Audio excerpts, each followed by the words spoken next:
First off, rest in peace, neighborhood Nip. I ain't crip, but I'm on that neighborhood shoot. Building business, it's that black owned. If you hustle, better hustle till your pack gone. If you work, better work till your back hurt. And if you rap, make it better than your last verse. Yeah, more lyrics. Stick and move, Javante. AJ, El Presidente, Eddie Kane University.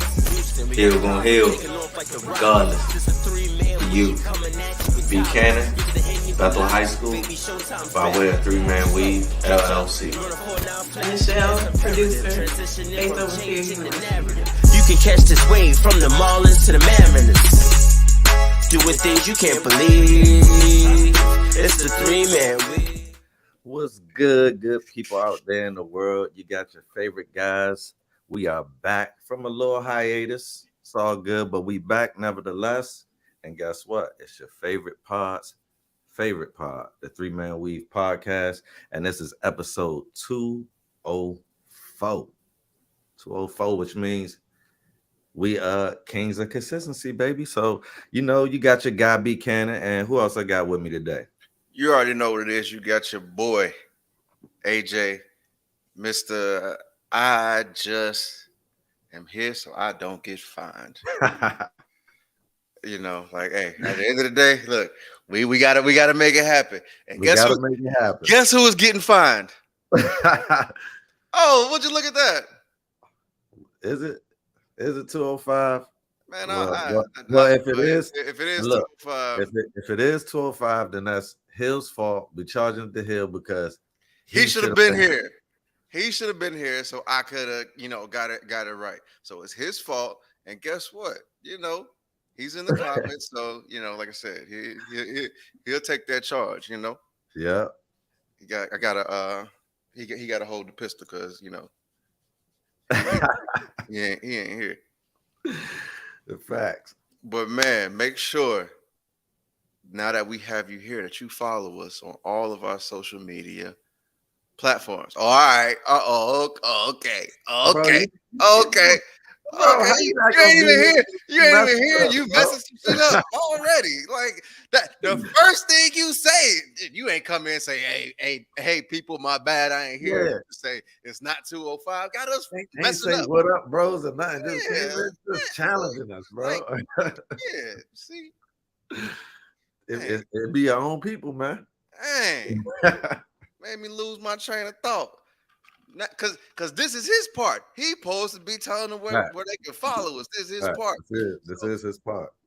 You can follow us on Instagram at 3manweave_. You can follow us at Twitter on 3manweave_. Hey, we doing mailbags. It's that time of the year. Send us y'all emails, questions, whatever you got at podcast.3.man.weave@gmail.com. And I get it. It's 2023. If you ain't really trying to do email, you still got all the socials, and that's fine. But also, guess what? You can come and join us in the Facebook group too. And we just got daily conversations in there as well. And who knows? You pose a great question, it might end up on the show. So you never know. So and we also got threads now. So at 3manweave_. So hey, there you go. We everywhere. You was never there. Except the fours. They always there. They always there, baby. Right. And so what else was I gonna say? I think that covers it. Yeah, that pretty much covered it, man. Well, now that we're really about to get into it, make sure y'all hit that thumbs up button. Please hit the thumbs up button. Hit the bell icon so even if it ain't 7 o'clock on the dot, Hill might still be riding in his drop top, cruising the streets. You gonna get notified.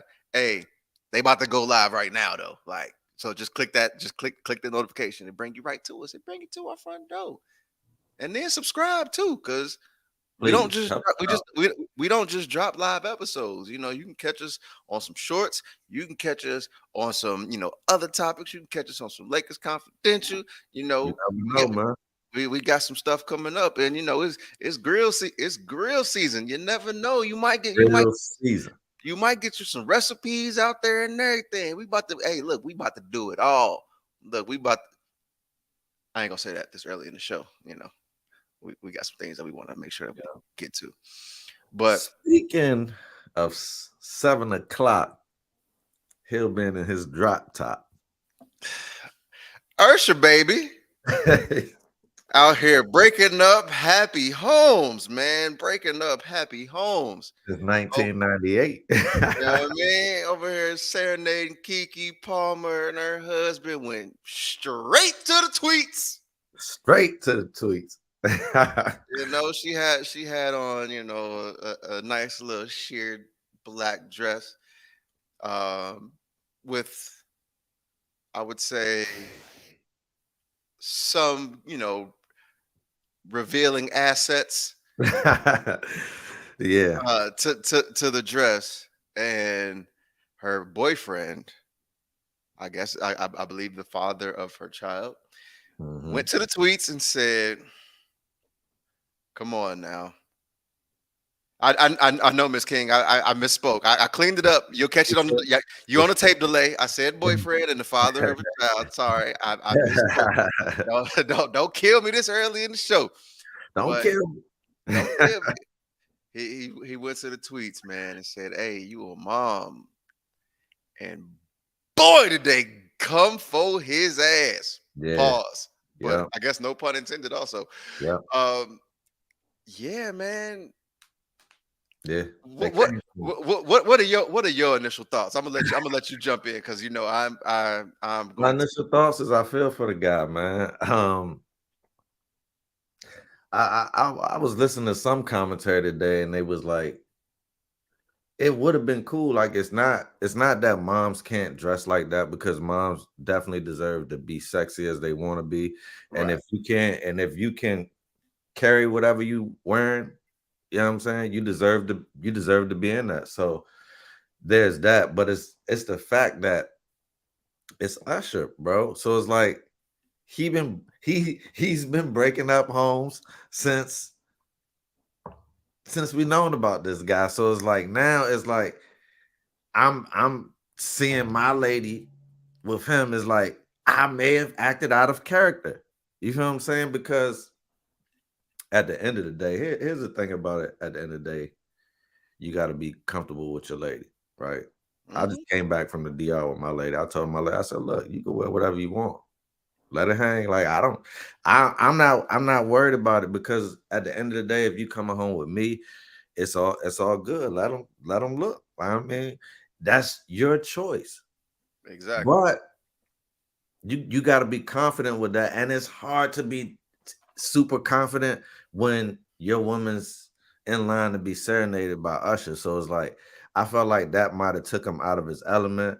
And it's, it's social media. Once you go on social media, you're going to get dragged no matter what anyway. And who you can't beat on social media is black women. You cannot. The internet is undefeated, but who has the second best record?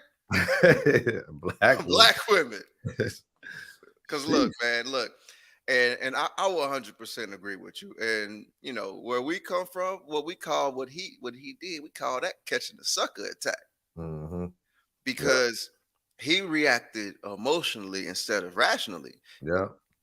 And here at the 3-Man Weave podcast, we do not believe in policing women's body. Yeah. But also there is an aspect of relationship and respect within your relationship. And I'm not saying Keke Palmer disrespected her relationship. What I'm saying is he should have enough respect for his relationship. If you have a problem with it, that should be that's and even if, because she is a star, she may have pulled up to the concert and not having, like, she may have a glam squad and they presented her with this wardrobe. Or even still, like, FaceTime your lady while she getting dressed, like, see what's going on. And if you have an issue, you can express that. But also, just because you express an issue don't mean it's gonna change. And he only her boyfriend, so it's like At that point, you only get so much leeway anyway as the boyfriend for if you did want input. I'm not saying that I ever would try Hey, to police, but exactly. if you did want to police, you only have a certain limit as a boyfriend. You know what I'm saying? So it's like, But here's the thing: you can't police it because policing basically means like that is what's going like your say is what's going to change it. You yeah, can't police nothing. yeah, You can express your concerns. You can give your reasons even why, but ultimately that's like what like she makes the final decision. Just like if he wanted to go on a fellas trip and she's like, no, I don't want you to go on that fellas trip. Guess what? Ultimately, it comes down to, do I want to hit confirm on my flight?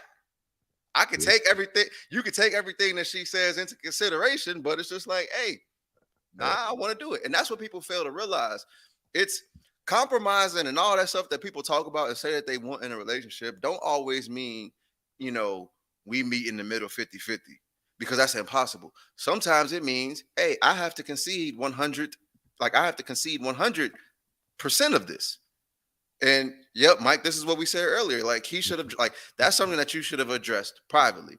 But also, a lot of times, like, and I get there are certain times and things where things are acceptable and when they aren't. But as a man, you can't necessarily decide when that is. Just like when Lizzo came up to the Lakers game with her ass cheeks out. Hey, I ain't her boyfriend. I ain't a relative or nothing. I'm like, hey, shawty, that's out of line. You know what I mean? Because it's like, hey, you walking right in front of kids. But I would say this, but I say the same thing for people who wear like, you know, very revealing swimsuits to apartment complex, swimming pools, you Yeah, know, amusement parks and stuff yeah, like that. Because like, it's like, I understand it's a family environment, but yeah. also what I say doesn't, you know, matter It don't. because who am I? But I Yeah, can have my opinion on it. But also, you know, that's fine. Everybody's, you know, willing to have their opinion. But yeah, also, if I'm with someone and I disagree with their wardrobe, I don't care how public, you know, we are or whatever the case may be. I'm not gonna publicize it. But that's also at all. because like, you know, a lot of people don't understand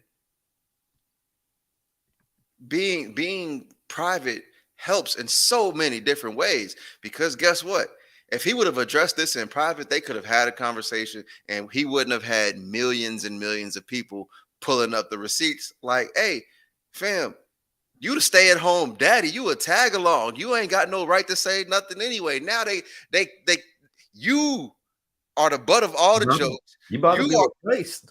he are they hey they and you know how big social media is for these young folks. They have already unfollowed each other. Yeah, So you know what I mean? Like, hey, bro, that's why run the what social guy. media? Why run the social media? Even if it's like that tweet, it could have been a text, dog. It could have For been a what? text at This least. is my thing, right? In life, like certain once something has already happened, like what's the point, And right?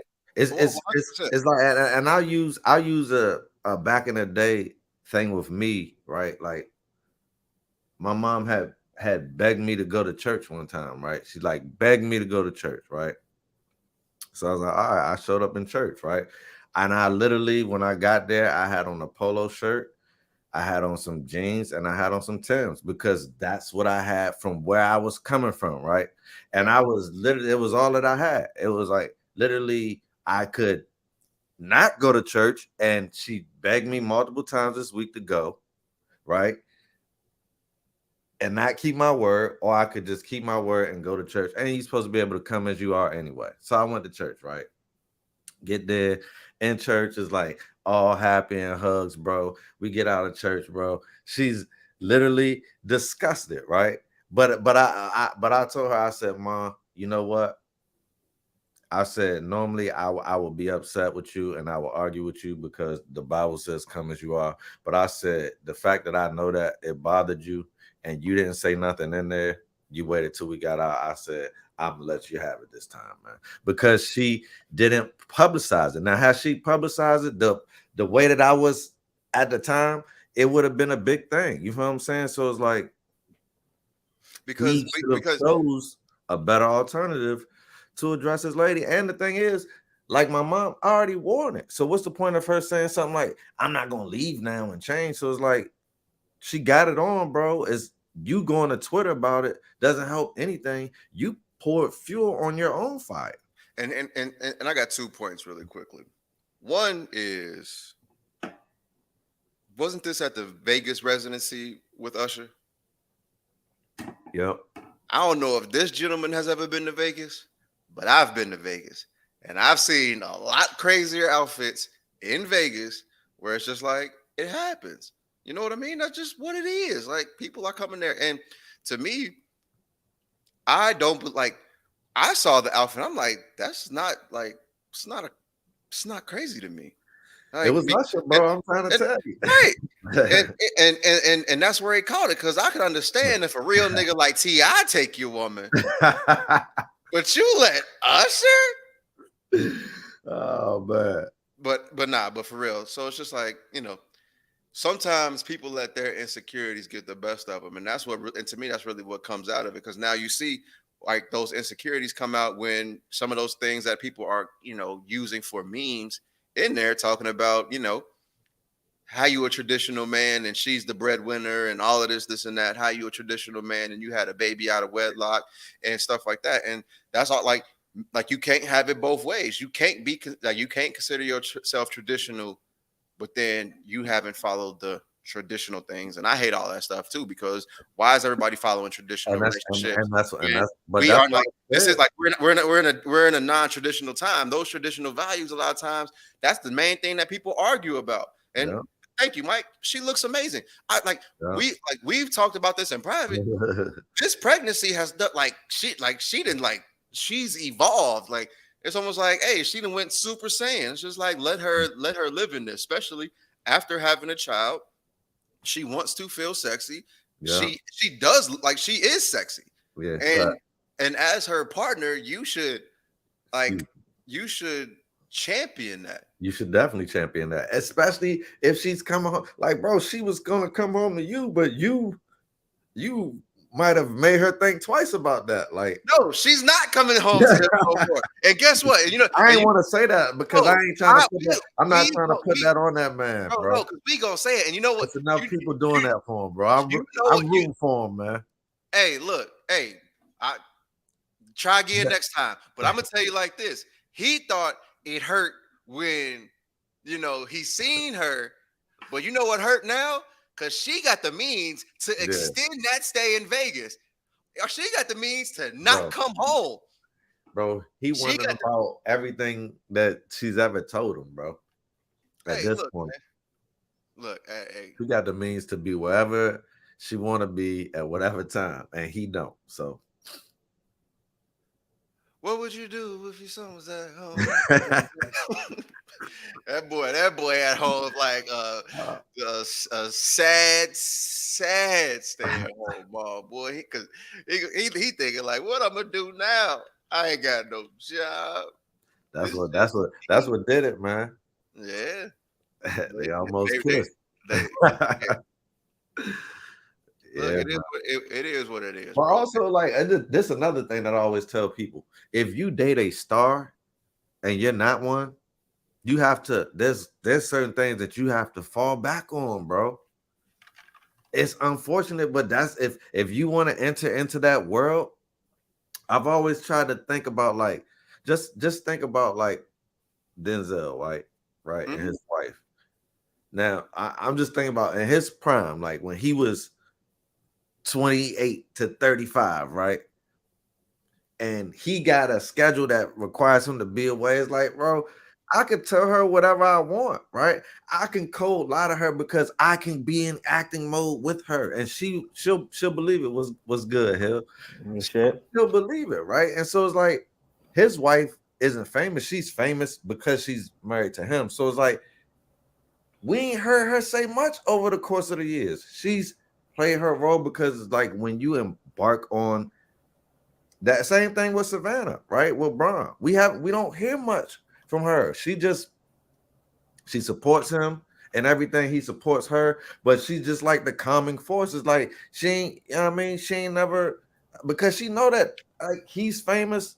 and I'm famous because I'm with him. Like, you know what I'm saying? So I think she understands that. And I'm not saying that these wives are any less of a person, because the same way for like, if the woman is famous and her husband is not, you know what I mean? Or her, it's like Oprah and Stedman. You know what I'm saying? Like, we only know Stedman because of Oprah. You know what I'm saying? But it's like, I wish I was Stedman, boy. You know what I mean? But he didn't shut up and just play his role. Like, when he see, you don't think he see people hugging Oprah when he out and be like, oh, get off. But it's like, bro, that's Oprah, bro. She's in different circles that I don't know nothing about. I just need to be quiet and reap the benefits, man. Look, Savannah mom came to her and said, Savannah, he's a good man. He's a good man, Savannah. I couldn't even let you get it on. That is a good man, Savannah. that was it immediately. Oh man. But nah, man. Hey, dog. Sometimes it's better to just know your role and shut your mouth. And if you can't handle being with a star, don't venture into that world. If you're a jealous type, you might as well bag it. When you swing and you hit a home run and you realize I hit a home run in the major leagues I'm not supposed to be playing in the major leagues. You just gotta be blessed. Every time you come up to that bat and you start striking out, you be like, damn, am I really supposed to be here? You seeing other people play, you seeing all them other big dudes like coming in like, oh shit, did I just get lucky? And he seen Ursher hitting her with that serenade. Like, bro, I can't roller skate like him. I can't dance like him. All you had to do was just wait till she came home, bro, and put your best in. That's all you had to do, bro. That's it.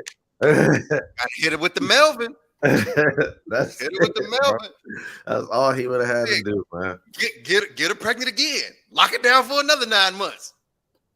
I'm gonna be on these red carpets. That's what I would have did. God damn it.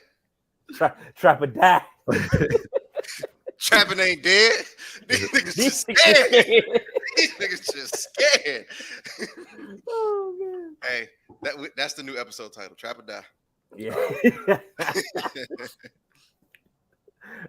Trap or Dane. We could trap. Hey. Those NDAs. Well, are you coming in here like a hater? Yeah, he coming in there swinging, bro. On the gate. She's out of pocket. What? Yeah. So, I mean, because I've been seeing both sides of it. I know we about to switch off, but like a lot of people are definitely saying, you know. But that's just once again, that's just her boyfriend. So it's like, hey, is she really out of pocket? And is he even currently her boyfriend? You know what I'm saying? So it's like, we don't know. We just all speculating, bro. He might not even have a say-so. And normally when people start talking publicly, they don't have a say-so no more. Might. Oh, we know he didn't have a say-so. What Herm Ed would say, Candy? Hello. Don't press. saying. What else he say? What else? The next one, Cannon. The next one. The other one. The other Herm one. Because man, he got to understand why he playing the game. You feel me? Y'all ready? Y'all ready for the next one? Yeah, man. Because I see we don't have the graphic, but I know we got one thing.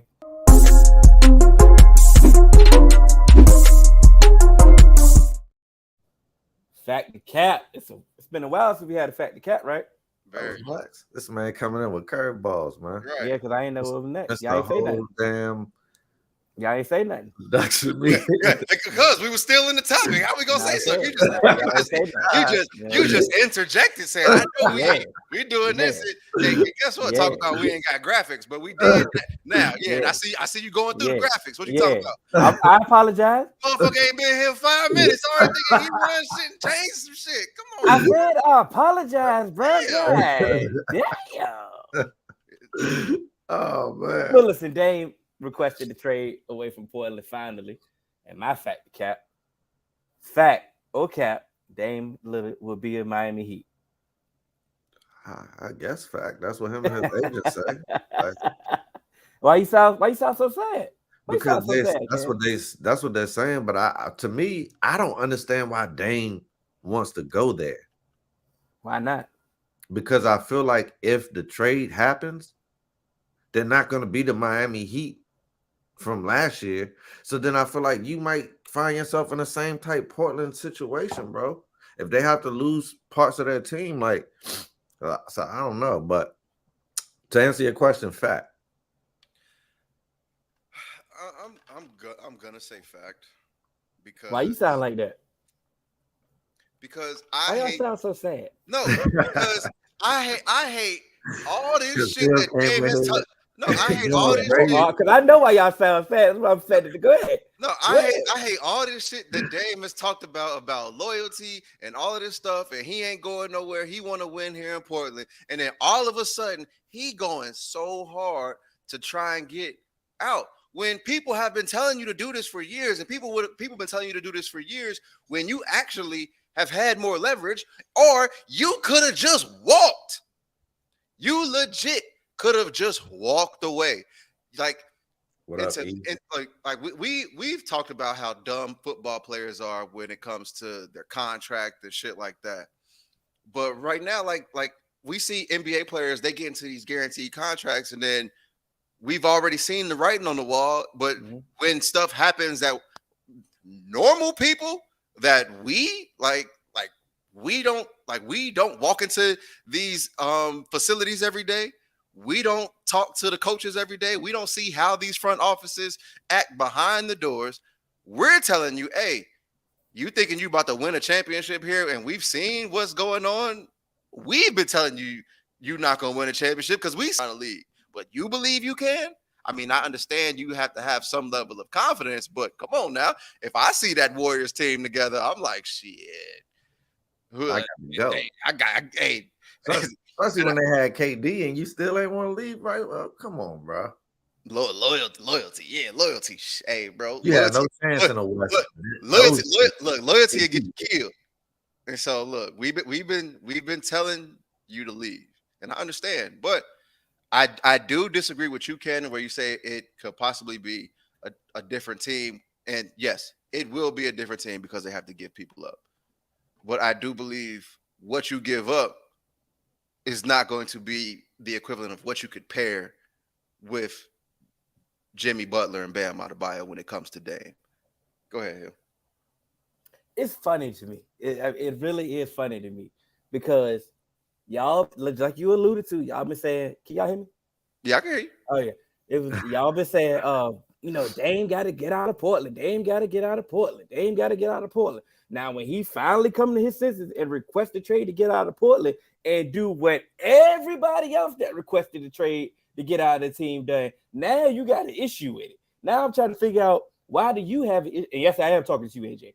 And Ken, if you feel the same way, why do you have an issue? Why do you have an issue with him dictating to him wanting to go to Miami? Wait. I feel like he's limiting himself. That's my only issue. So I don't have an issue with him requesting the trade. I do have it so how hard he's going. It's the same shit I said about Harden. You gonna play where I send you. I don't care. You get what I'm saying? So that's my thing. My thing is you want to go to Miami? Cool.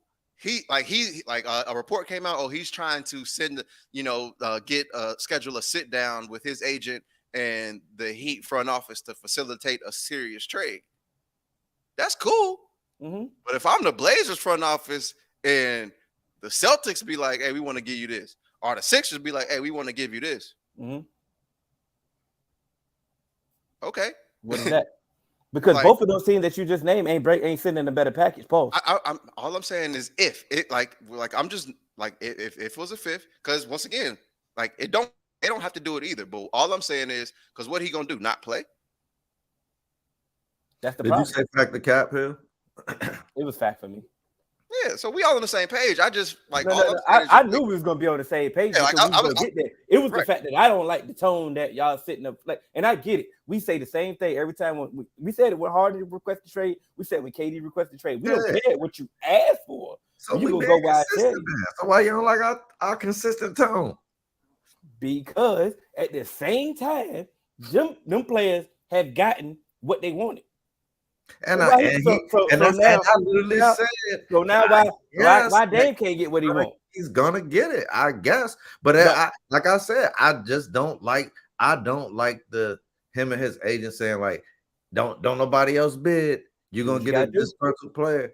I just think that's bad business for him. Like, but it's like if that's what he want, then that's what you want. You know what I mean, he's been a straightforward guy with his sight since we known him. He wanted Portland. Now he wants Miami. You know what I respect? I hope that he gets it. I respect it. I know that's the candy tactic, but I respect that the way that he's going about it. Or you want to put on the fat suit? No, I didn't say nothing about it. You want him to not play hard when he plays? You feel what I'm saying? Like it's other people. The only person that requested the trade that they get what he want in the most recent times, it seemed like Donovan Mitchell. He wanted to go to New York, and they say, yeah, all right, you going to Cleveland. That's it. But everybody else, because everybody else is paying for you, Spider. We don't think they tried, bro. They tried to do everything. Yeah, it costs too much. That's what I'm saying. They offered more. Hey man. Yeah, but it was like, and he said, yeah. They took our approach. Yeah, they said, no, you go to Cleveland. Take your ass to Cleveland, which might have actually been better off for him anyway until the playoffs, and then he just showed that he definitely showed. But that's what I said when he went. Imagine if he did that in New York. He's just gonna be the guy now. I don't know if he can put them on his back like that. I don't know. Two different things, though, bro. No, I know it is, but I'm saying like you want to go somewhere and be the guy. Now you're the guy. Put him on your back, and then it's saying what I said was going to happen in Cleveland happened. I think the issue that I do have, though, I do have an issue with Portland, and I do understand that you just don't want to give him away and all that. But at some point, he's been loyal, and like I said, we've been saying he's been loyal to a fault. At some point, are we going to reward the loyalty? No. Hey, okay, cool. And I'm glad you said no. Okay, go ahead, be greedy. You literally have everything you want. You got the young star. You want a young star, right? You got the young potential star in Scoop. You already got that on your roster. You got Anthony Simon. I want it from another team. Okay, you cut me off. What I'm saying now, if I ask you who you gonna get, and then you gonna say nobody, it's gonna be different. No, but you have Scoop. We have Anthony Simon. You have Sharp. You have Jeremy Grant that you already paid. You still have Jersey. You have a roster. You have a roster. Can I say something? Can I say something really quickly? Give me Bam. The issue. I don't want Duncan Robinson. The tone in my voice was because, like, yes, this is what we've been telling them to do, but how many years have we been doing it? And now it's like, yeah, I can't wholeheartedly be happy for you for falling in a ditch, and I tell you, hey, don't walk over there. It's a ditch over there, and then you fall in it. You know what I mean? It's like, well, shit. You could have not been in this ditch. Mm-hmm. So that's my thing. Like, yeah, like you're doing what everybody else is doing, but outside of like, I can't even think of anybody off the top of my head. Most of the time, Dame has been the one person people have been saying, "Yo, get out, get out, get out, get out, get out." Like it's time. So him and Bradley Beal. Okay, yeah, Bradley Beal, and it's just like now it's like he could have gotten out at his prime and really, really had a shot at championships. You get what I'm saying? So yes, you getting out, and yes, you could go somewhere. Yes, you can get somewhere, but the time, like it's way more urgent now. So to me, I'm not super, more urgent. Right, I'm not super like sad for him with the urgency that he's put himself in. Like you put yourself in this position. I'm glad he's in a position where now he can, get himself out, but you got to think like he had all these player options. He's extra. Let me just ask you this though. Like you could have been dictated where you went. But let me ask y'all this though. So for someone who's been screaming loyalty, right?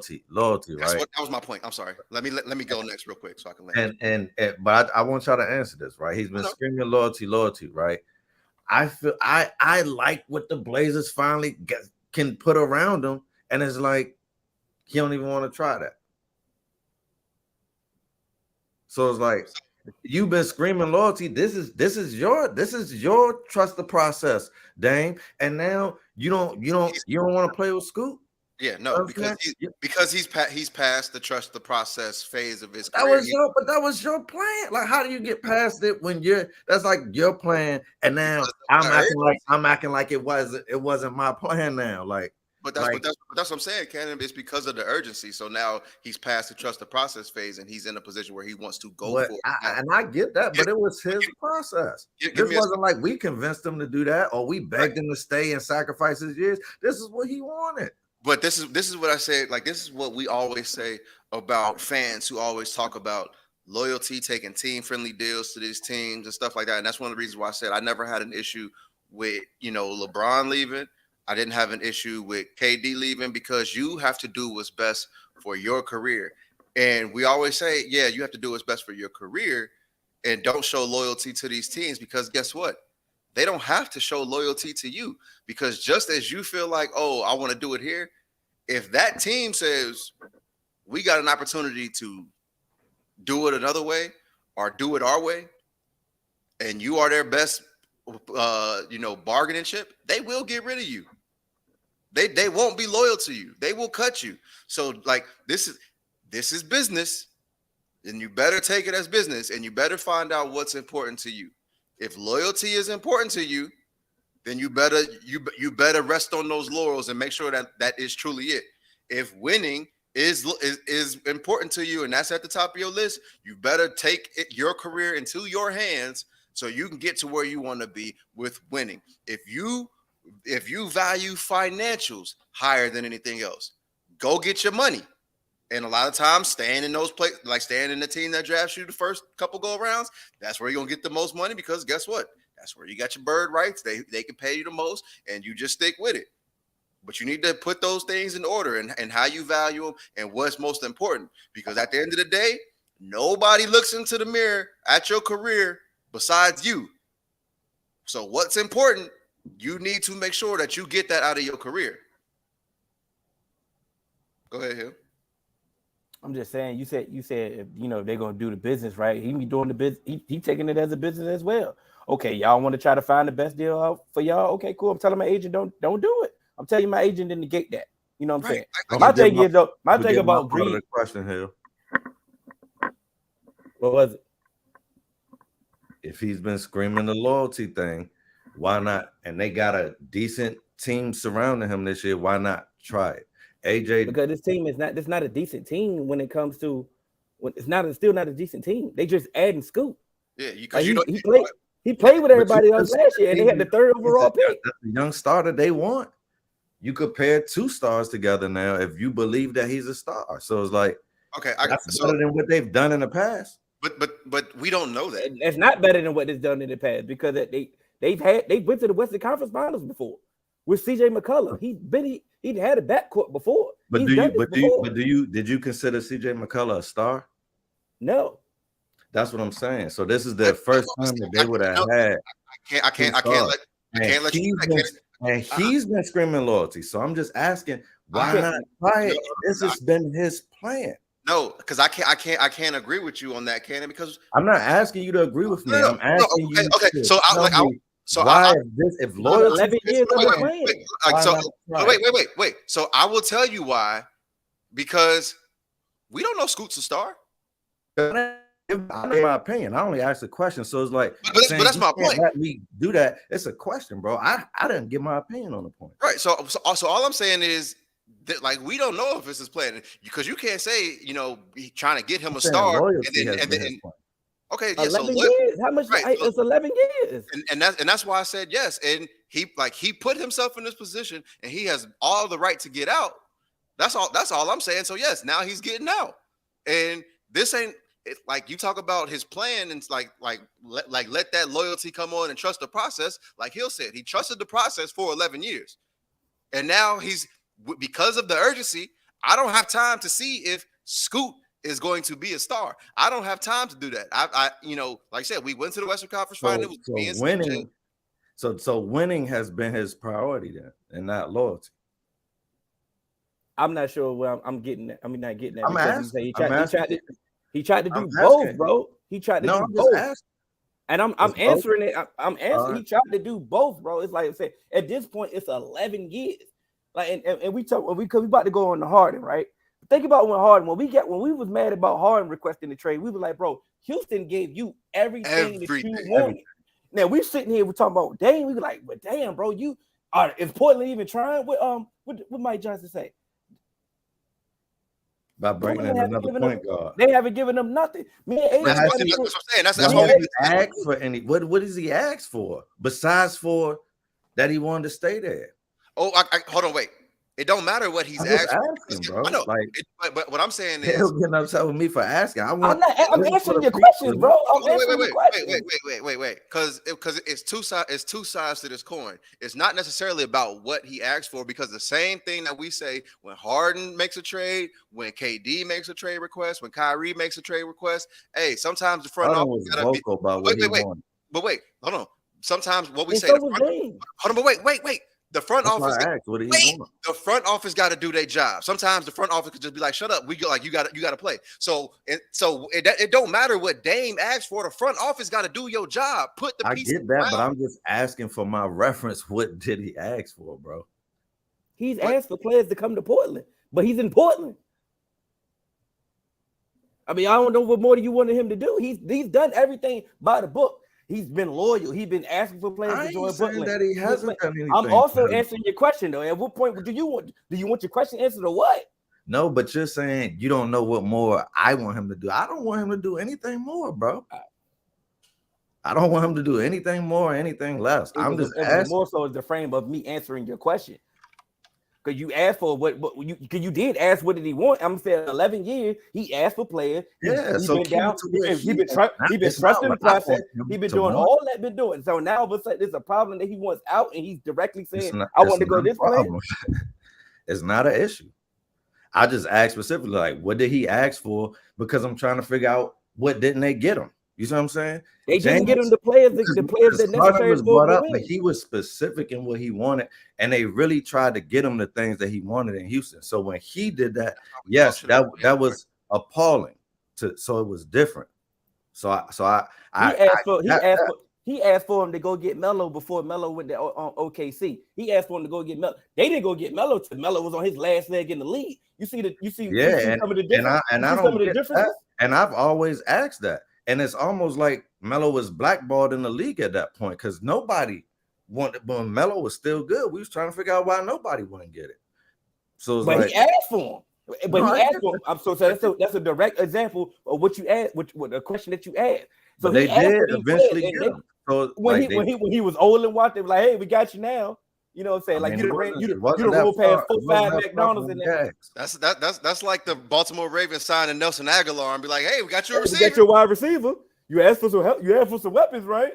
You see what I'm saying? You see the difference? They got him, bro. So I'm saying, like, what more he want? Like, if we saying that this is a business, that's what I'm saying. What more does he want? Now, what more does Cannon want? What more does he want besides leaving? The loyalty plan was his plan. That's all I'm saying. That wasn't their thing. They probably would have moved. They was loyal. They was loyal to him as well because they could have got more if they moved them a few years ago. Probably. So they would have liked that better. So it's like it's tougher now. And now he just so they both made it. I'm glad you said that. So now they both made a mistake. Yes, they could have moved on. They could have got more, and now they not. Now they're at a crossroad. So now it's no point in being greedy. It's no point in being greedy no time. It's time to work together because y'all both made mistakes. We might as well just stay the course. Stay the course if you want to. Y'all be in the lottery again. Yeah. With a disgruntled player. Cool. That's fine. If that's what you want to make, or you could just get them, or you could just go get somebody, flip Tyler Hero again, and get more picks. It's another way. Do your damn job as a GM. I ain't sold on just Hero. I'm gonna need a lot more than that. You cannot be sold on all you want, but those deals is hey, if they ain't offering it, it's a reason why it's dragging. If they was just that sold on Hero, the deal would be done. You can it's okay. We can always wait. But that's also another reason why Dame and his agent trying to sit down with Miami to get them to send a serious offer, because also, when it comes down to this, Dame is talking about urgency, but guess what? Like when it like the urgency for the Trailblazers, they don't really have none. We ain't in no the rush, season bro. the season don't start till November. But that's what I'm saying. But Dame wants to get this done, and the Trailblazers like, all right, cool. We can wait them out. Yeah. Realistically, both parties should want to get this done. I understand them trying to be, trying to hold out to see if somebody else to see if they can get the most as they can. But I mean, at the end of the day, the deal is going to be the deal. You feel what I'm saying? Like, I mean, it works both ways. Sometimes you get the deal that you want, and sometimes you don't get the deal. You don't get the deal that you want. You have to settle. Yeah, that's negotiation. That's part of business. I'm gonna say that's negotiation. Business. So, yeah, we got where your boy at? I don't even know if I put that motherfucker on here because I was like, we ain't even. Because you ain't making it to the meeting. He's gonna be last. I was like, if we get to him, we get to him. I was like, all right. Well, let's go. I mean, we could just go ahead and go to him since we're here. He picked. We don't need a graphic. So James Harden recently picked up his player option for Philadelphia, which I mean, ain't no big news to me. Is there any Philly fours in here? Probably not, because things going bad for them. So they ain't been around lately. But hey, man, I don't know if he really wants to be in Philly. I don't know if he's just picking up his option for the time being, because it's the best thing for him to do beneficially. It don't even matter to me. I feel like, honestly, Philly might be the best bet for him at this point in his career, though. Yeah. So if you run from this team and you trying to go somewhere else, bro, like it's over for you, bro. Like, this is your best chance. Stick with them. Let them make their moves to the adjustment to the roster. You got your player option, and then try to make a damn run. Get in best shape. Play your best game. You know what I mean? Try to keep him be healthy and try to make a run at this thing, man. That's my thoughts on Harden. That was the first thing I said when we. My fault. No, go ahead and say it. No, don't stop now. He's had so much in his career, bro. You don't need nothing, no other concession given to him. Where else could Harden go where they could pay him what he wants and he still has a legitimate shot at a title? Well, he's not, since he picked up his option. If he get traded, he's not extension eligible now. Yeah. So it's a 1-year deal regardless of where he's going. Yeah. I'm saying for so much. Right. I was strictly saying, had he been a free agent and still was trying to get the money that he, like James Harden, thinks that he should get, where could he have signed to be on a title contender? That's why he opted in, because he knew he wasn't getting the money anywhere. Exactly. So, hey, sit your ass down. Yeah. Go kick it with Lil Baby and Michael Rubin. But you're actually on a decent team, though. You know what I'm saying? It could be worse. He could be in Portland. This could be Portland, man. You know what I'm saying? Stuck on your play option out there. So they got Scoop, bro. Well, I'm just saying, like, bro, you're the contender. I would almost say a championship caliber team. But you're on a contender, bro. They are. Championship caliber team, bro. I ain't want to say it because they ain't never proved they don't. They Jerry Curl just don't make it. So it's like, they're legit. But they're a legit contender, bro. Y'all have to just get on the same page, bro. That's it. That's it. Y'all got a new coach. You gotta try it. Try it out. That has an offensive system that should help everybody flourish. You know what I'm saying? Like I said, when we was trying to fix the Sixers, I was one of the first ones to say, run it back. I was adamant about running it back because this is the best thing for them. Okay, cool. They got the Clippers on there, the Clippers, and make a run. Cool. Trade it to the Clippers, please. Please. Please. So it can look worse. What you want, but when you look back at your career, Harden, do you want to be that guy, bro, that just couldn't settle nowhere? And maybe accountability is not because it could be like money could have been his motive this whole time. Like Like AJ talked about, like some people got loyalty, some people got winning, some people got financial. So it's like, and some people just happy to be here. So it's like, who knows at this point for Harden? I just feel that with Nick Nurse, with the roster that they have, I feel that they can make a run. Like I said, if Embiid is healthy, and I do know that this is one of those ifs that's just like the Clippers, it's just like Anthony Davis, it's just like anything else. But if Embiid was healthy, things might have been different. He was healthy for the majority part of last year. It's unfortunate he got injured in the playoffs, bro. Yeah, I know. And that was unfortunate, but for the most part of last year, he was, you know what I'm saying? He was available. Here's my thing. In recent years. If you're on a championship contender, all of the ifs matter, because what about Denver? Yeah. If Jamal Murray's healthy, it's a completely different team. You get what I'm saying?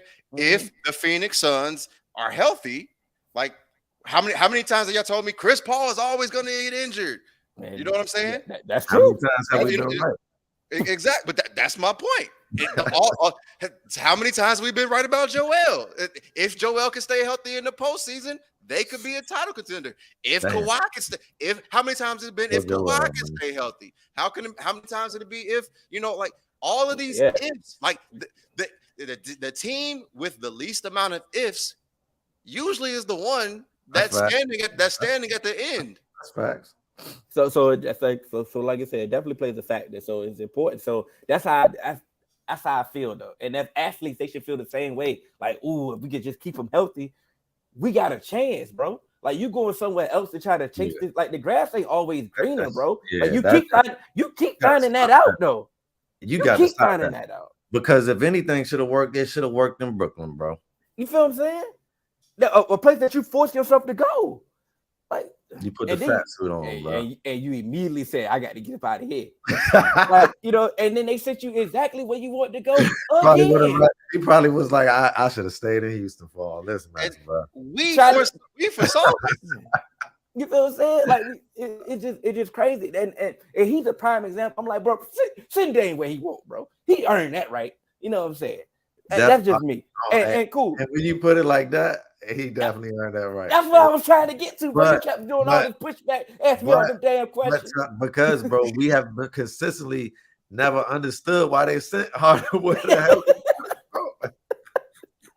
So just because it's Dame, we can't. But I know Dame. On the other side of the coin, if I'm being objective, yes, that is a good point. But it's like I was also being consistent because I don't believe in that philosophy, bro. Oh, I was being biased. Everybody know Dame number 2 on my favorite player list. Yeah, he's one of my favorite players, bro. And Jimmy number 1. I'm about damn right sending him to Jimmy. I'm telling you. And I said that he's gonna go. Like I just think that if I'm Portland, right, and you talking about Bam and Hero, I might have made this deal already. But you talking about Duncan Robinson, you better get Duncan Robinson out of my face, bro. We'll talk after this, bro. I'm not gonna sell you on Duncan. I know I'm not gonna sell you on Duncan, but I'm gonna sell you on the rest of the roster, and then you can be like, okay, cool, Duncan, cool. But I ain't gonna say on the Blazers roster. Yeah, I'm gonna take it. Roster. I ain't even thinking about the roster. I'm thinking about just Dame. I know value, bro, and I just can't live with myself. I can't go down on one of them Herschel Walker trades. You know what I'm saying? I can't be in that. What did I say? We about to move on. What did I say when it came to CP when the CP trade? I said find a sucker, right? Yeah. Everybody don't find a sucker. Sometimes you just don't get. Sometimes, she might have let Terry bone, but you may not get there. You feel what I'm saying? You may not get there. All of a sudden, it's different over here. You know what I'm saying? Oh man, what market? It's different over here. Like you say, talk the same. Bradley Beal got traded for some Skittles. You know what I'm saying? But now all of a sudden, you know what I'm saying? They asking for a Tribe Called Quest over here. You know what I'm saying? Nah, it's just different. It don't work out like that, bro. Take Hero out, put Bam in. Take Duncan Robinson off, bro. But I guess you saying that he will fit in their roster. You know what I'm saying? So it's the fact that you need to be an extra piece, bro. Like he not the main part of this deal, bro. My whole thing is based off I feel that they could just get Tyler Hero and flip him for the stuff that they really want. That's all I'm saying. Just do your damn job, GM. I mean, that's possible. But I don't even want to be dealing with him. He got that hand. Before the hand injury, I might have. You know what I'm saying? But now I don't. I don't even want to touch that. Dame been injured in the past 2 years. Yeah, but we know Dame's still Dame. Is Tyler Hero gonna still be Tyler Hero? With that, because if he come here, he not.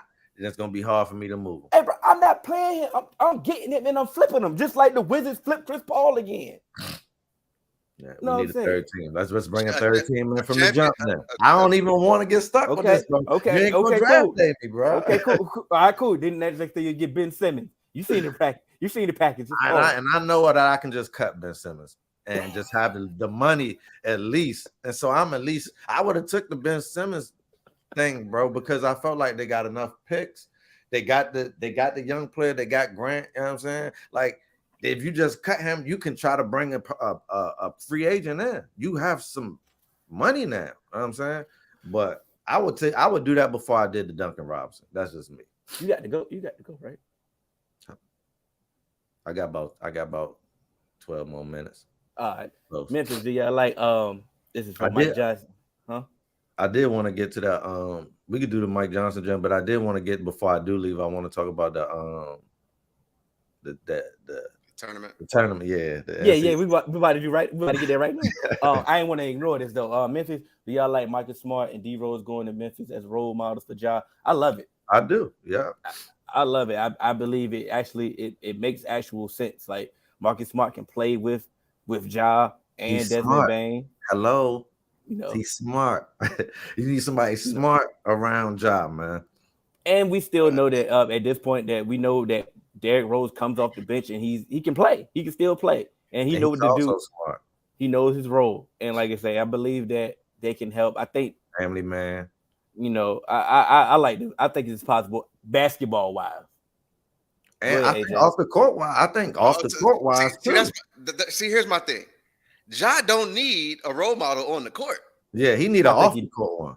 He's pretty solid, and I think that both of those guys are good off the court guys. But here's also my thing where I don't know, I can't say if they're like they are great off the court guys. But you can't be a role model for someone who don't want a role model. They brought in championship Andre Iguodala. They said, "Man, get this old ass out of here." But you can try. But he's old. He's old. He didn't want to be. He never showed up. Yeah, he never did, bro. And they want to be there, bro. He said it on Club Shay Shay. He said he was told that they was going to move him immediately, so he never showed up. And the players got a whole different message. That's why they was like, "Oh, you ain't want to be here." They started dissing. So he got two mixed messages. So it's totally different. Do these young dudes like that. Yeah, they hey, they hit one negative, you the op. Boom, boom, boom, boom. Jacobs come out. So now we know Derrick Rose wants to be here. Derrick Rose, he's a free agent. He chose to be there. Marcus Smart is here. He's coming to embrace that. They want to be here. These are the quality veterans that they want. That's a good quarter, Marcus Smart. Why wouldn't you want to be there? This team got potential. Are they going to stop him from pointing guns at people and pulling out guns on Instagram?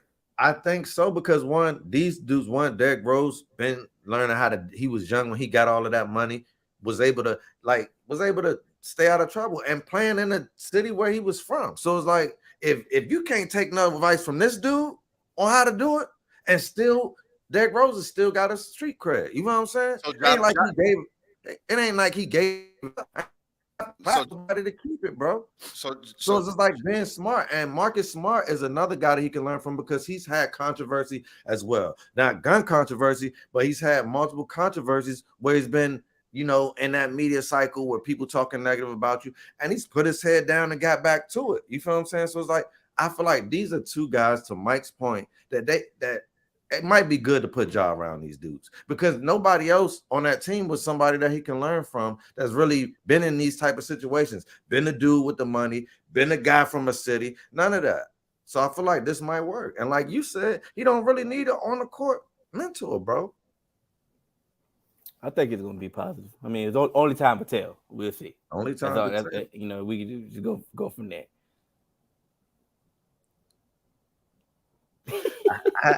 I had 2 points about this joint earlier.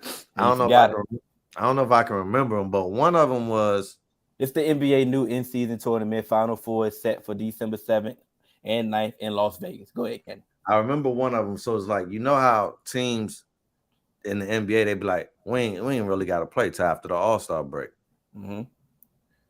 Certain of your regular season games was going to determine like your seeding for this in-season tournament, right?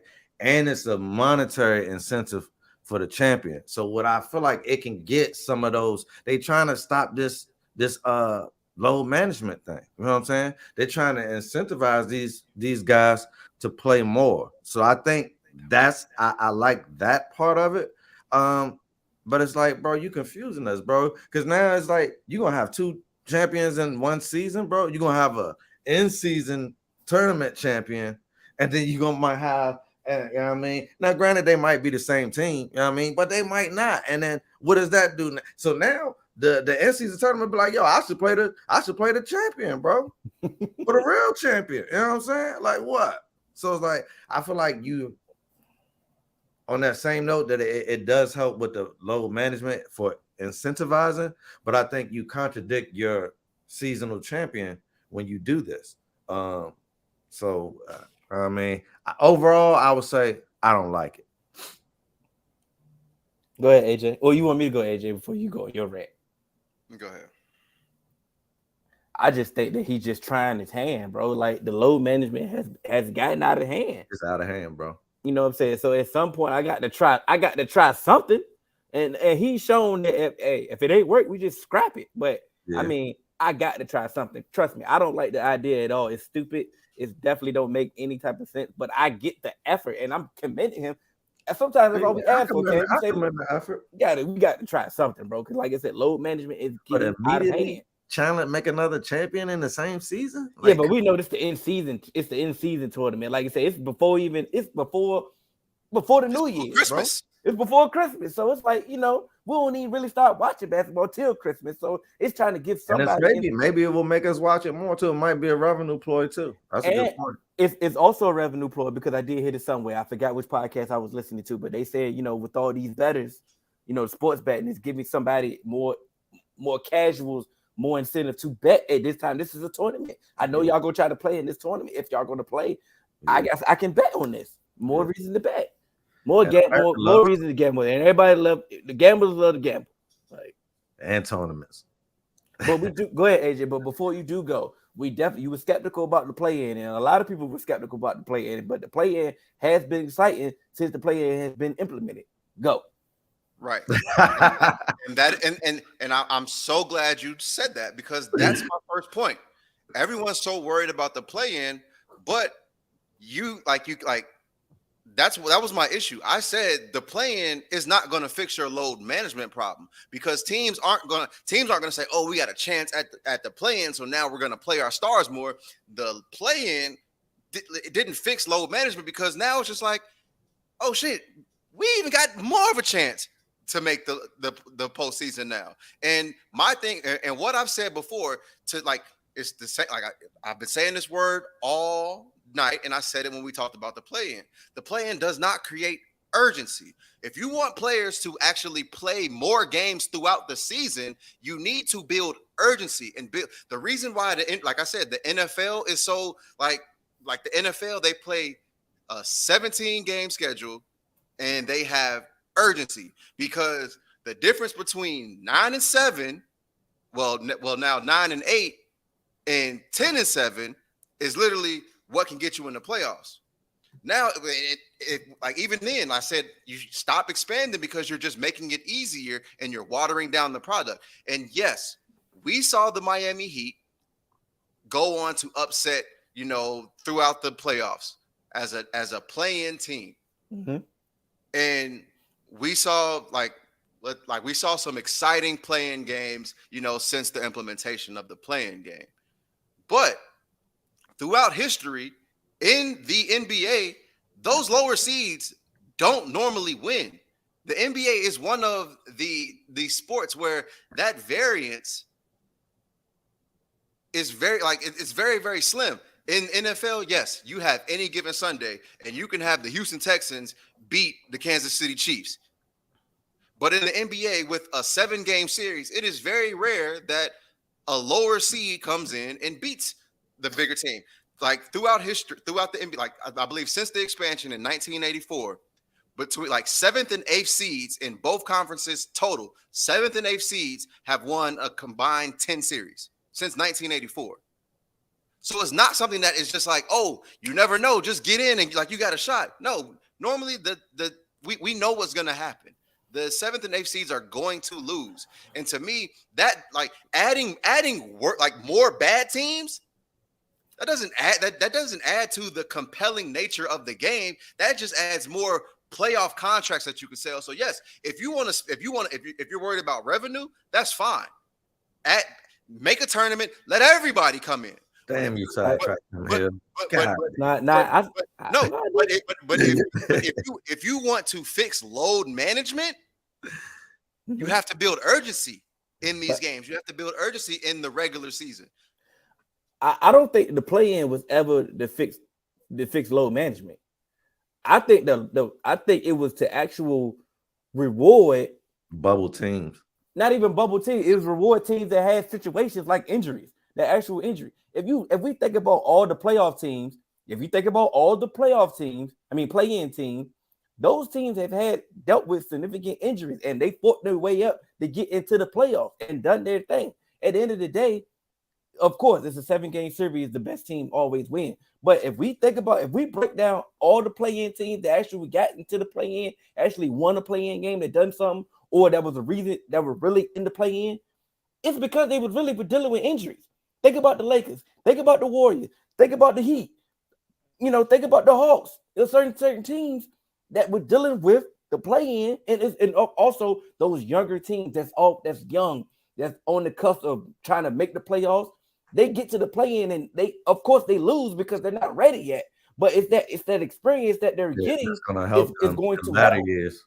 Yeah. But so I'm not saying that the plan was put in place to fix load management. I said this is not going to help because that was something like we've all been talking about how load management was a big issue. Adam Silver would talk about, oh, we're gonna do these things, and I said the plan is not going to help the issue that you've been complaining about.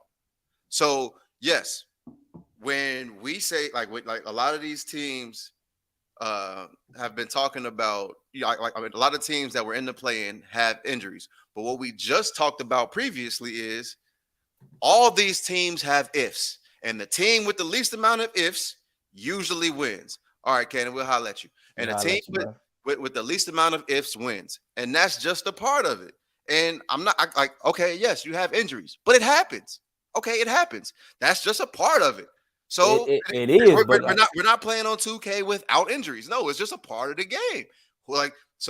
Who stays healthy? Who has camaraderie? I can't say, oh, we're gonna do this and we'll clear all the records until after the trade deadline because these players didn't get with this team until after, during the trade deadline. So all those games didn't count because they don't have the camaraderie. We want to let them play together. No. Make a trade sooner, build your roster different, or whatever the case may be. But who you got is who you got, and at the end of the day, it's just what comes to it. And to me, what I've always said is like, hey, I'm not here for the participation trophies.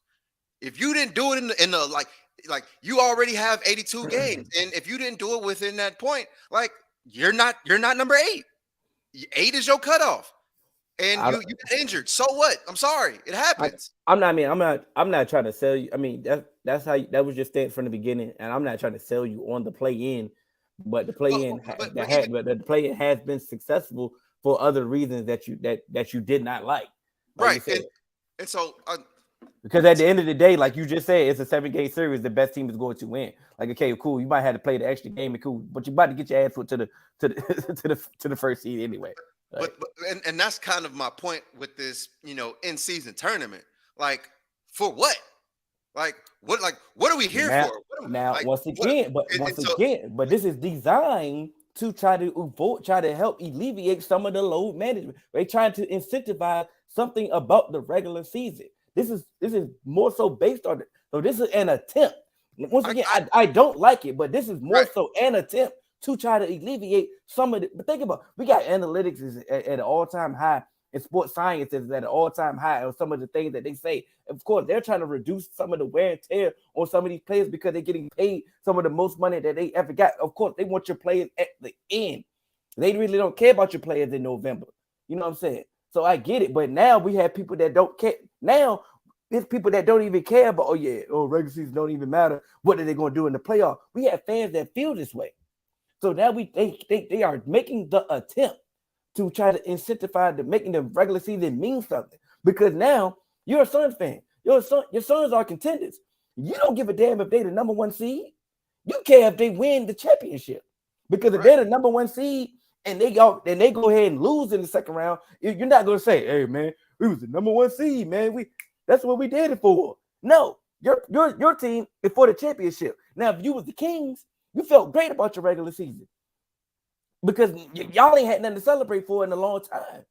You the Thunder. The Thunder played all the way to the play-in. If you're a Thunder fan, you've been hyped to see your team play all the way to time. But it's different for the contenders.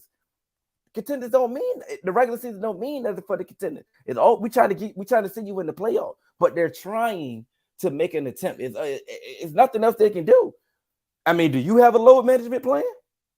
So there, to me, this like I said before, for me, there are ways like you should try and do things to not incentivize people just preparing for the playoffs. You get what I'm saying? So I get it. Like, and home court advantage, it means something, but not to everybody. Like in the NFL, you get what I'm saying? So that's what I say. Like, where it's just like you need to kind of make these things, like you need to make the season matter. To me, if we're going to try and fix load management, I think we need to maybe do the lottery in reverse. Do like the teams that are in the play-in or the teams that you do in this tournament, incentivize them for winning. You win the in-season tournament, you get more ping pong balls for the lottery. Mm-hmm. You like make it so it's just like, hey, I like make it where you can. I don't know. Like you have a chance. You ordered something. I mean, I didn't mean to put you on the spot. I mean, right, but that's what I'm saying. So I haven't had time to think about this, but make it where it's just like, hey, you could take a future draft. Like if you win the in-season tournament, you can pick a future a future draft swap, and you can predict the team and swap it. Like you can swap a future pick with the last place team or something like that. Take away the incentive. Just be like, who was it? Was it the Thunder, the Chet year, I think, where they like intentionally like Shea was balling and they intentionally sat him and stuff like that to get more ping pong balls. Like, don't incentivize that. Like for the NBA, where it's the Mavericks just did it this year. Right. And so for because like we said, the home field advantage doesn't necessarily mean a whole lot to some teams in the NBA. But like the Nuggets, it means a lot because they get that home court advantage. But instead of doing, in a 7-game series, instead of doing the higher seed gets 4 home games and the road team gets 3, make it 5.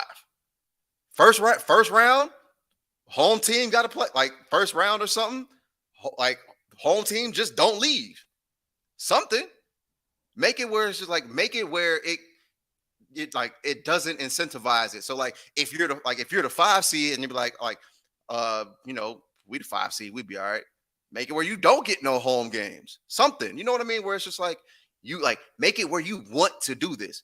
And I know that they hate to do it, but if you're going to continue adding playoff spots, you're going to take some regular season games away. And I know they don't want to do that, but to me, that's what happens. Like I think Mike said he wanted them to shorten the season, and I think that's just I don't mean this to be disrespectful. I think that's a simple answer because I don't think that will alleviate anything because I believe they're just going to we're just going to take this, like we're still going to load management still, we're just going to change how we do it. But what I'm saying is, yes, you may change how you're doing it, but you have lesser room, like you have a smaller room, like a smaller margin for error. You get what I'm saying?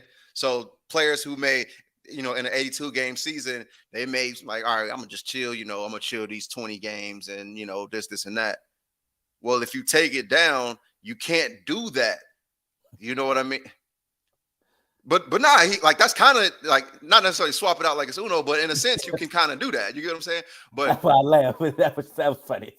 But you have to be able to put emphasis on it. Like that was one of my reasons with like the expansion of the college football playoffs. Because even like with the BCS, I enjoyed the BCS because just like they put like that was the ultimate urgency, but then certain teams were like with one loss and then it was issue. And so like, okay, cool. You got 4 teams. A lot of times it's usually the 4 teams with 1 or no losses. But now you're making it 12 teams, and it's just like, all right, cool. You got a 3-loss Wake Forest team getting to the college football playoffs. Like, what are we doing? Like, and then it's just like it takes away, like you still like it kind of takes away some of that urgency because just like in college football, if you one of them, it's like, oh, we lost, we can't lose again.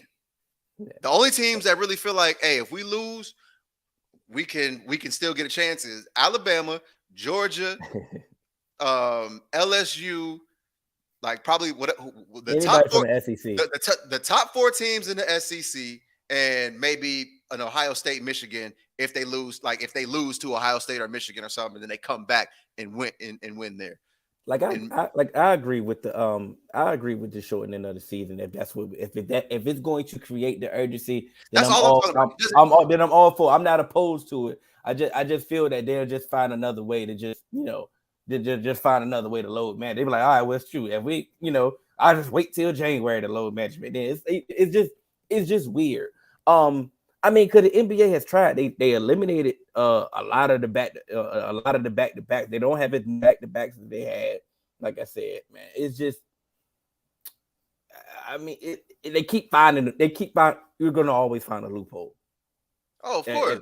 If you want to find a loophole, you'll find one. Like I said, in the CBA, the players gonna find another way to try to find a way to get some money or to find another way to to do things. It's going to be a loophole. So I don't think we're ever going to stop it, but I do commend the effort. Like I said, I commend the plan that you got shorten the season or adding some incentivizing, making the play in for your draft slot. I understand that. Like I get the attempt. I'm just applauding the attempt.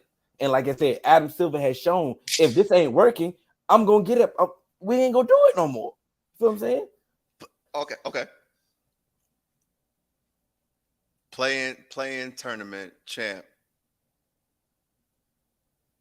gets like an extra max spot or something like that. I mean, not playing, but the in-season tournament.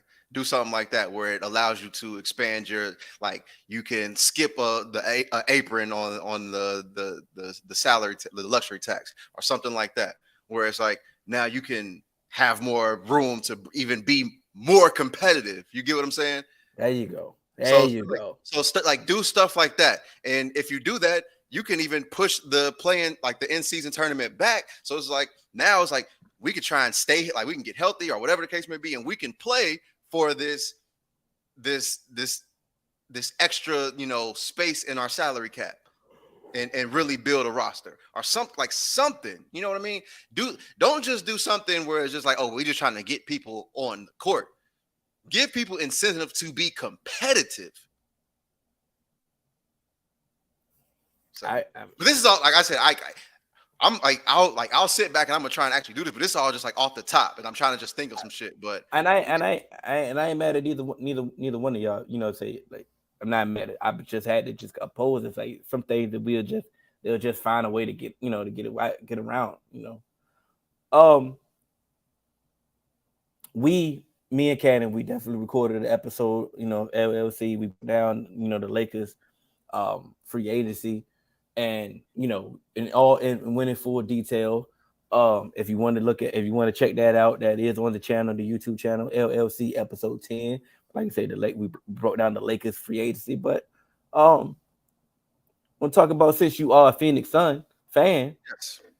Before we talk about other teams in free agency, I want to talk about your team. Your team had a distinctive plan. Right. They wanted to target. It looked like they wanted to target longer players, pause, and players that can actually shoot. They had a great 3-point percentage.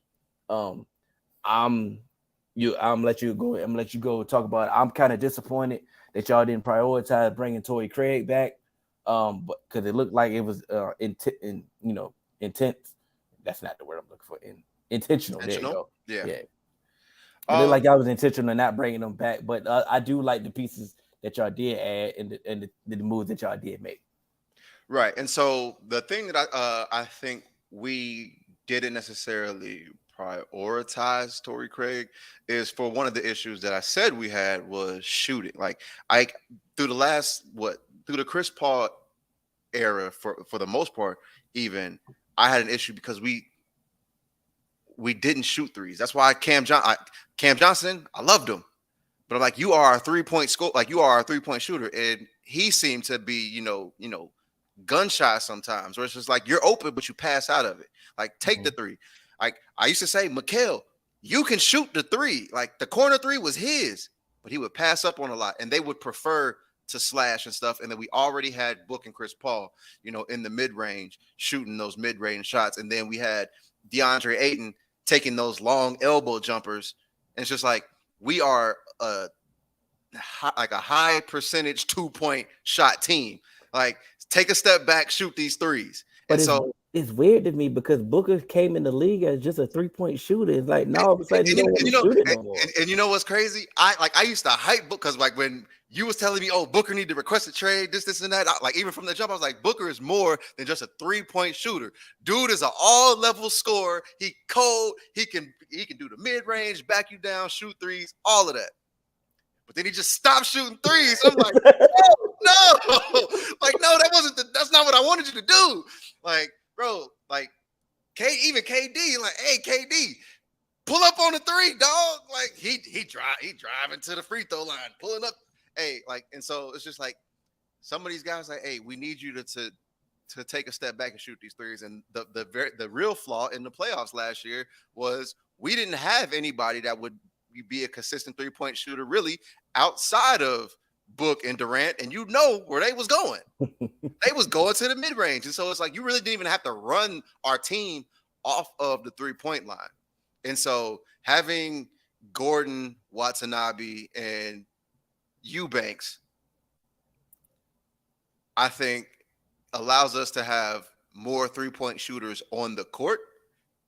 And then I also think it allows us to have a little bit of flexibility with our rotations, because now you can have shooters on, because it was tough. Like in the playoffs last year, you come in with, a Kogi, Campaign, Landry Shamet, and stuff like that. And those are your alternates. They ain't really about to be nobody you want to be consistently shooting a 3-pointer either. And so to me, it's just like, okay, the Beal deal I liked because yes, Chris Paul, the Beal deal, but the reason why the Beal deal that I liked is because now we have 3 legit scorers that I can trust. And with Chris Paul wasn't he wasn't trying to be the scorer. Like, he would be passing up open 3-point shots. He would have an open 3-point shot and then drive and look to kick it out. And what we needed from him was to be that, hey, if I got an open 3-point shot, to take it. And so it would be games where he would be like, oh, he'd have, 5 points. And it's just like, but he had opportunity to shoot 5 more threes than he took. And so at least now with the situation, Book, we've with Chris Paul's injuries, we've seen him, be able to handle point and stuff like that. With his injuries, we've seen Campaign run it, and Campaign run it. It's never going to be as efficient as Chris Paul. But when you have the different options that you have, hopefully these are things that we can do. And with the rotations getting shorter in the playoffs, we shall see. And let's just hope Frank Vogel comes in and what happened? Yankees getting their ass whipped. 12-0. Like, God damn. I mean, ugh. Yeah. But so I'm just hoping that Frank Vogel comes in, implements good defense, and He will. anything that we get out of I know you're gonna say it, but anything we got DeAndre Ayton, I hope that we still see some growth, and I hope that he can be a plus, because if DeAndre Ayton can be our third best player, we are in a really good spot. Like, if he could be definitively our third best player, we are in a really good spot. And I'm saying, and I'm not saying that really as like a bad thing, because if Bill becomes our fourth, I like where we're at. I get what you're saying. I think it's just tough. It's just, I think I hate. It's not the fact that I hate your depth. I do like the depth. I hate your point guard depth, because just depending on campaign, I know Booker has, worked on his playmaking. He's a better playmaker. And Bill has done the same thing based off what he had to do recently in Washington. So they can definitely, handle the playmaking ability when it comes to that. I don't trust Vogel enough for an offensive game plan, but you kept the top assistant coach. Hopefully he can, he can do something. It's the offense. Y'all need to have an actual offense instead of just, ISO ball, dribble. It's my turn this time. I got the ball, KD. Oh, now it's my turn, Booker. No, now it's Bill. I ain't touched the ball in a while. If y'all come out there with that type of offense, y'all would get through a regular season. Y'all would still be a top seed in the regular season. When it comes to the playoffs, we could legit have the number one seed with that offense in the regular season, but we ain't gonna our ceiling is second or our conference finals. Exactly. So for me, what I'm hoping that they do, Cunningham and all those guys, they are saying, hey, Bill, Book, and KD, all y'all cannot operate in the mid-range. So we're going to run this offense that will rotate guys from allowing you to get to the mid-range. But if you got the ball and you go into the mid-range, we need you to go to, we need somebody to be able to be on the, move around, get some motion. I would like to see Book, kind of not be Chris Paul, but kind of like when he is coming in and he's playing that point, be kind of that Chris Paul role, facilitate, but also move around once you get rid of the ball and try and run, give him, ball screens, dribble handoffs, and then run around, double screens and run around and try and get you, some around a 3-point line. You know what I would have Book doing, and he's not this type of person, but hey, I'm having you watch Steph Curry film without the ball. Watch how he runs around, tries to free himself and do those things when he doesn't have the ball, because we all know how great of a 3-point shooter is, but the movement that he gets during the game, he still gets some wide open threes because somebody's chasing him all game. So if he can implement that into his game, it would be perfect for this team. That's also a product of a system, though. Like, you have to have a system. But that's my point. Yeah. That's my point. If you have a system in place, I can see you doing that with all three of them. Actually, you know what I'm saying? Yeah. And that's how you get. This is my time to score. This is my time, and that's tough to that's tough to stop. But I do feel that I feel good. I feel good about y'all. I don't see y'all winning, because I have to actually see y'all play, and this is the hate coming in. I'm gonna be honest. Okay, cool. This is the hate because this is a rivalry. We're gonna renew this. I've done the vet minimum route. My team have done that, and sometimes they hit, and sometimes they miss. Yeah, I can be high on Drew Eubanks, but he also can be a dud. You know what I'm saying? That was my point. You know what I'm saying? I'm just, Uchiwale. Come on now. It's Uchiwale. We know who he is. You know what I'm saying? Bates, Damian Lee, you better not even see the court. You know what I'm saying? But something they could hit. But, right. And so they really should. Ball won't touch the floor. That's what it's designed for. Yep. That's it. I'll I'll tell you the rest in private. Yeah, that's it, man. But before we go, man, who you got in the home run derby? So in the home run derby, man, I know. I think we put it in the group, and it was like, I think it was Dane put it in the group, and all of the majority of it was like for some of the favorites, Vladimir and Julio Rodriguez. What's his name? I'm going with dude from the Bucks, Randy Randy. I'm going with Randy. I mean, not the Bucks, the Rays. I'm thinking about the wrong Tampa Bay team. Yeah, I'm going looking at with it Randy right now. You going with him? Yep, I'm going with the underdog. I might even text you and tell you to put in something on FanDuel for me.